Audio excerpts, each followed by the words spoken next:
What's up, everyone? It's Roger and James here from the DisKingdom podcast. In this episode, we're going to be talking about the Xbox Gamer Pass, which had a major kind of announcement by Microsoft last week, where they said that they are going to be bringing all their first-party titles onto their platform, including Sea of Thieves, Crackdown 3, and we're also talking about was it Forza and Halo. Well, all the first-party titles. Yeah, all the big first-party titles, and they're doing this for a couple of different reasons. And we're going to kind of have a look through some of them. I'm going to be honest, my first reaction, which seemed to be very unlike everybody else I was reading, was I was looking at this going, I don't think this is a good idea. This seemed a little bit desperate on Microsoft's plan because they're losing the battle of the PlayStation, and then Nintendo's have come in and just gone, hey, whiz right past them in their Mario Kart. And going, hello! No, I think that's the evil Luigi meme as he drives by and gives you the evil stare, right? Yeah, it just feels like, obviously they're moving all their first-party titles and having a subscription service, about £8, £10 a month. There's about 100 different games on there. I have used it. I used it back when Marvel vs. Capcom was coming out. I went in and played some of the Capcom games. There's no Disney games on there right now, whereas the PlayStation Now does have some. So that's kind of a little bit of an issue, like from us. I mean, whether or not Disney put any on there in the future, they could easily do that, especially their older titles and their Xbox 360 ones, because they like to rotate it, and if they get money for something old, they're quite happy with it. But for me, I was looking at this kind of going, there's one good thing. Obviously, Microsoft are probably looking at, if you pay, say, $10 a month, and you do that all year round, they're getting $120 of your money. That's equivalent to 2 or 3 games a year. And a lot of people probably might not even play this stuff, so therefore they probably go, well, actually, we're making sure that we get enough money for 2 or 3 of your games. Personally, I'm looking at it. That's the one way of looking at it. But what did you think of it? I'm a little on both sides of the fence on this one. One, I'm, as a gamer, thrilled because the value in the Gamer Pass is fantastic. But on the other hand, I'm on this with you where this does kind of reek a bit of desperation, a little bit of we have to do something. But if you're going to do something desperate, something like this is actually a pretty good way of going about it. And if they can build this up, then yeah, they could be a very good value on both sides of the equation. It's important to remember, if you buy a Microsoft game at Best Buy or Game over in the UK, Microsoft is only getting a fraction of that money. Even if it's a first-party title, it's still only a fraction, whereas Gamer Pass or Game Pass, I assume they're getting a larger chunk of that. Yeah, some of it's going to have to go to the developers because that's the whole point of having them on the service, but I assume that they're getting a much bigger chunk of it. The only thing that did draw me into this was the idea that, I mean, everyone's been kind of saying it for a while, like, where's the exclusives on the Xbox? Where's the reason to have the Xbox? Where's the... And there wasn't a lot. Literally the only one I could think of in the last year was Cuphead that I wanted to play. I still haven't got around to playing it because the Xbox is my third console. It just, I have one and I will play, but there's been nothing on there to kind of draw me in, bar old Disney titles, and that's on the backwards compatible. That's the only thing that's been getting me going in there. And looking at it now, it's like, you got Sea of Thieves. Okay, they'll create water cooler moments. I think they're that Netflix kind of thing where everyone's talking about their game. And yeah, I mean, I was going to buy Crackdown 3. We'll probably just jump into Gamer Pass and try that out.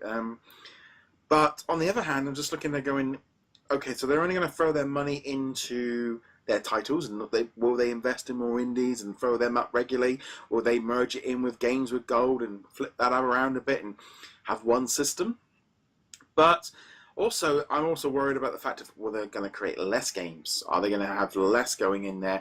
And also, how many subscription packages will people pay for? Then we are going to get to a point where people are going, hold on a minute, we've got 15 different subscription packages. I know our minds are building up.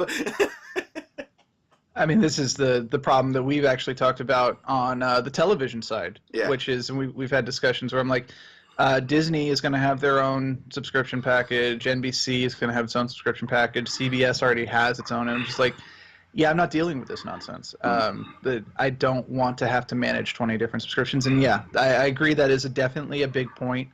EA Access already has it on both PC and Xbox. We've got this. We've got Games with Gold. You got PlayStation Now, PlayStation Plus. I got 6 months of Xbox Gold the other day on Amazon for $14.99. Oh yeah, when they did the double up by the 3 months, get 3 months, yeah. And they gave me a month free for doing auto renew. I got 7 months for $14.99. It's like I'm getting split second next month. That's paid for that's the whole lot. It's a good game too. Yeah. But the other thing of what I've been thinking about with Xbox to me it's almost becoming a Steam box. That's essentially what it's becoming. The Steam box is in lots of games that you own but are not playing. Well, that's actually true, but also that kind of that's thing. That's what I think of. Yeah, it's just this. It's becoming a PC under the television with nothing really jumping out. Yeah, I mean, be honest, I do want the Xbox One X because I want to play stuff in 4K. But then I also think no, because I'm on the PlayStation. I buy stuff on PlayStation because that's where my gut goes and where my infrastructure, and I buy more on digital because I'm more. I mean, I've had Xbox since the Xbox original, so this is not a case of me being a fanboy. I've had Xboxes since since day one, so I'm not in that kind of I've had PlayStation since the PlayStation 1 as well. It's not. I don't have that problem for me. Yeah, but you do have to keep in mind.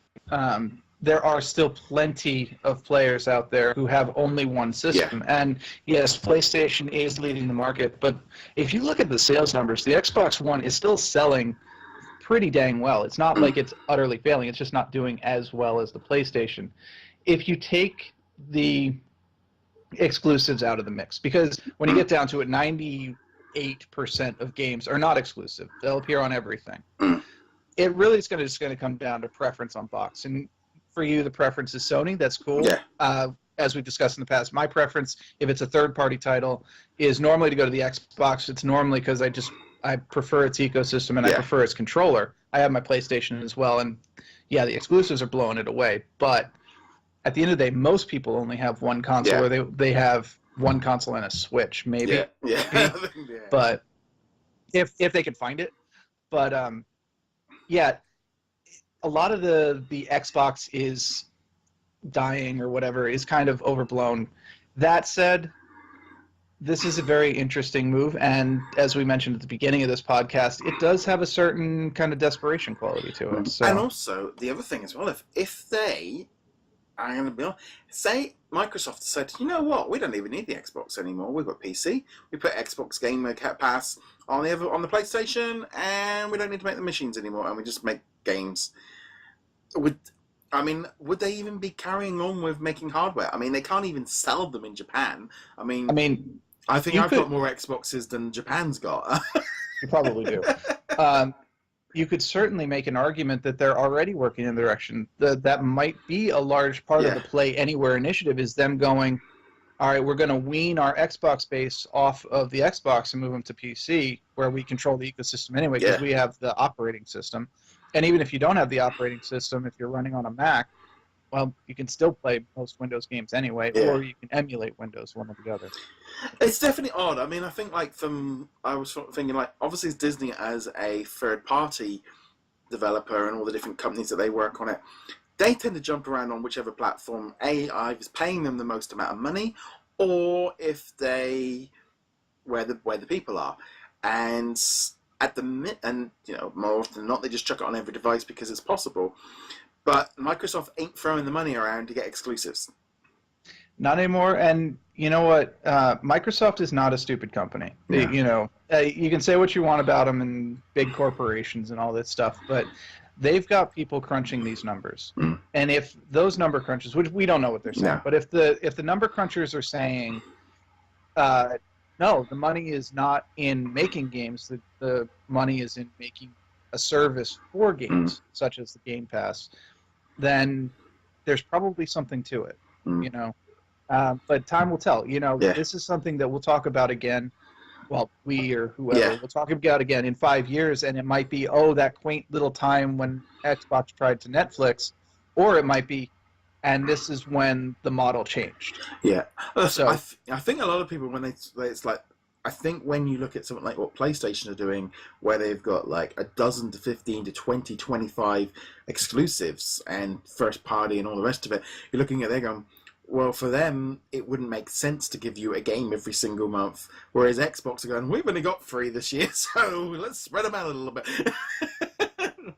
yeah, I mean, Nintendo, of course, is in a unique situation on their end where there's like, we control the hardware and the software, and if you want Mario, you're coming to us one way or another. Yeah, Even with Halo, which is the Microsoft yeah, title, the brand may not have the No. same power that it used to, but it definitely still has some. But it's not you can only play Halo on Xbox. It's more like you can play Halo on Xbox, but you can also play Assassin's Creed Origin. You Yeah. can also play Sea of Thieves. You can also play all these other games instead. So, but we'll let to know what you guys think of Game Pass. Do you think this is going to be a big thing? Do you think this is going to be a big step forward in video games, or do you think this is something completely different? Love to know your thoughts. Comment below. Get in touch with us on the different social medias where you can also follow us. You can find us on all the different video and audio platforms. Well, hit that subscribe button.